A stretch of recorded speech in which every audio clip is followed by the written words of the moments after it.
Alright, and welcome back. Look what we got here. This is a garden hose reel and from VEVOR. And you might be wondering, why is it that you would need something like that? Now, if you do a lot of pressure washing, you know exactly why. And that's exactly why I am going to be using it. Basically, you're transporting all your equipment to the job site, and you've got your pressure washer is on wheels, and your high pressure hose is on wheels. And it also makes it much easier to reel it up and keep everything neat. But then, basically, this is how I was getting the hose to the sites. So, it would be nice to have everything on carts. So we got this, and this is a look at it. We'll get a much closer look at it because we're about to go back to when it first came, and we put it together. But it is a handy little thing. If you're wondering if that hose twists around as you're spinning, it does not, because it slides on there's probably a ceramic gasket in there that keeps the seal as it's turning. So what we're going to do is go back to when it first came, and we're going to show you how to put it together, and then after that we'll come back and we will reel up the hose for the first time. So here we go. This is the way it came shipped. It seems to have traveled through some kind of a war zone, and I'm hopeful that all the pieces are still in there. Look at that. But that is not VEVOR's fault. That is the carrier's fault, or something. Anyway, let's open it up and get all the parts out and spread them out and see what we got. Okay, so here's all the parts. Boy, there was a lot of stuff in that box. And everything looks pretty good except for the basket. And like I said in the beginning there, this is not VEVOR's fault. If you remember the condition of the box, obviously the carrier dropped it probably several times, and we've got a bent basket, and we'll see if it'll attach. I kind of like little bits of damage on some of my things. It kind of gives them character, and so I like it, and it's still functional. But we'll see if I have to straighten that out. Otherwise, I just wanted to point out there's some kind of a really nifty paint on this. Very shiny silver. And I'm only guessing that it's a rust preventative paint that they painted everything with, because I'm sure this is supposed to be stored outside. Although I will be keeping it in the garage. Anyway, obviously these are the axles. I can't quite identify everything, so what I'm going to do is I'm just going to kind of start putting it together, and if there's anything noteworthy, I will note it. And otherwise, it's pretty straightforward, I think. Step by step with the instructions. Let's get started. Okay, we're just getting started here. I basically kind of pieced together the main part of the frame, which is the first step. But I pulled all of the nuts and bolts out of the parts bag, and I counted all of them and laid them out so that I know exactly what I've got and where they are, so that I can do this. Now the instructions are very clear. The majority of the frame is going to be put together with these M6 x 35 bolt sets. I think that's millimeters. And then these two up here are going to be attaching the that center part to the drum. But they clearly explain that.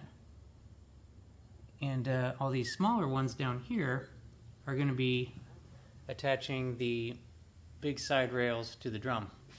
As you can see, all those little tapped holes there go through all those holes there. So I don't want to have to show a whole bunch of assembly. I'm just basically explaining what happened between this scene and the next scene. And so a lot of stuff is going to be put together. As you can see here, we've got the big washers are going to be on the wheels, and these cotter pins are going to be holding the wheels on. I'm not sure on these nylon washers yet, but we'll find out. And we got a whole bunch of tiny washers. Okay, so next scene we'll have a whole bunch of stuff put together. Okay, here's where we're at now. As you can see, I've got the reel halfway put together because it's got to have that center section and the majority of the frame. But I just wanted to point out quickly that the tires are directional. You see that gap there? If you put it on backwards, as you can see, the center of the hub is sticking out there, and on the outer part it does not stick out. So if you have this on backwards, the tire will be rubbing on the frame and it won't turn. So you got to make sure you have them on the right way. How do I know this? I put them on backwards. Anyway, so now I'm going to be showing you the way this coupler tube attaches as soon as I figure out how it does. So that'll be next. Okay, so here is where we attach the water coupler tube to the reel. And of course it is a long shaft that sticks all the way through the drum and sticks out the other side. And to be able to clamp this down, you need to be able to suspend the whole thing up in the air without the bottom tube pushing it back up. So one handy thing that you might want to do is use the basket to do that. Just be careful not to damage it. But then you got to find this retainer here. They call this the painted retainer, to not get confused with this one here is chrome. And then you use the one last remaining screw. You can see there I pulled it out. And on this side of the drum, make sure that you're working on the side of the drum that has this tapped hole. And you'll be using that tapped hole, plus I'm going to have to undo that one over there to slip the clamp across the tube. You know what I'm talking about. So I'm going to do that now and get that in place. And then of course on the other end is where the handle, the crank, attaches. So let's do all that. Okay, so here's a look at how the handle attaches. As you can see, I got the handle on. Basically, you just have these smaller bolts, those two bolts that were, you got all the long ones, and then you got the ones that say M6. Those are the two that you put here. And it's just this way and that way. The holes are there. You just remember, before you put the handle on, before you bolt it down, to get this bearing on there, this bearing and clasp, because this is what the whole thing spins on. And if you don't put it on before you tighten those down there's no way to get it on. Just remember to do that. So we'll tighten these down, and then we're ready to put the whole reel onto the cart. Okay, so now we can see where we're getting with this. Remember all this that we put together there, and that is the clamp, the bracket with the, this is not the one with the bearing, this is just the one that holds the tube. And then the one on the front is the one that has the crank, that has the bearing in it. And we're about to put the remaining bolts, or 4 of the remaining bolts, into those holes to clamp the whole reel down onto the cart.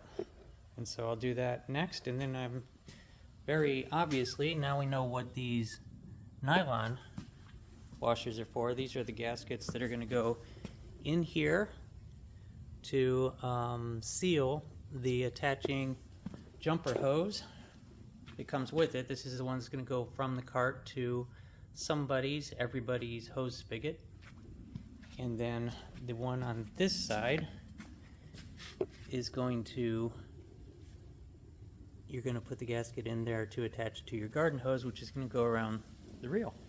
So let's put all that together, and I think we're pretty much there. Oh, and we will also attach the basket.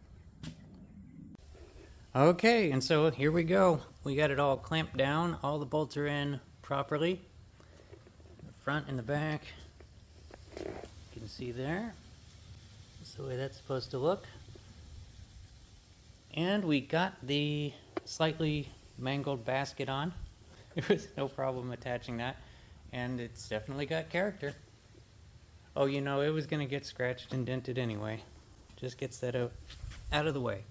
And I was wrong on these gaskets. As it turns out, the jumper hose that comes with it doesn't have a gasket in either end. So these gaskets are for the jumper hose, both of them. And then the attachment to your garden hose right there, your garden hose should have one of these gaskets in it already. And if it doesn't, boy, you know, you can get them anywhere. Or you can just take them out of another hose or whatever you need to do if it's not in your garden hose. But yeah, I was wrong about that. It's supposed to be in your garden hose. Now, if you're wondering, so of course you attach the jumper hose onto the back here.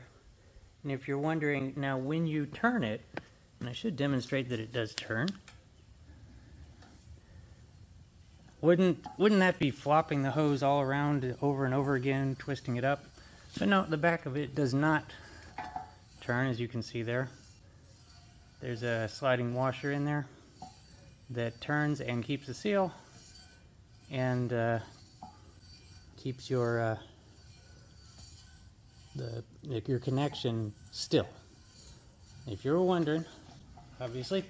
So that is the assembly, and I guess we move on to where we started.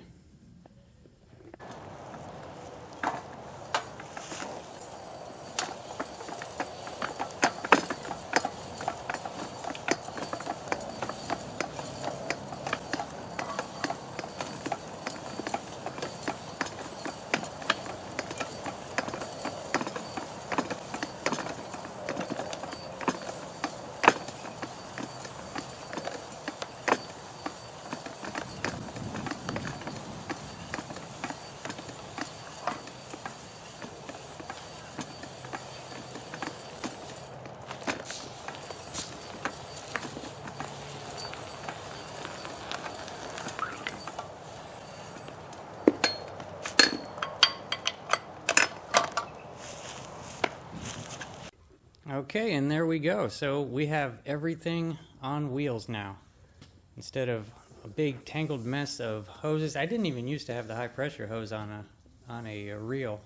And so I would have everything all tangled and mangled up. I had to untwist everything when I got to the sites. But now, just take 1, 2, 3 wheeled carts up the ramp and I'm gone and off to the job site.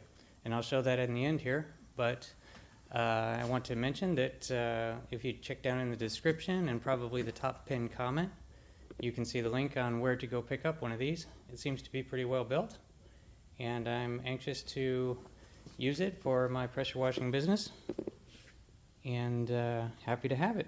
So thank you all for watching, and we'll see you on the next review. We do have another VEVOR review coming up probably next week for a trimming pole, and it looks pretty good.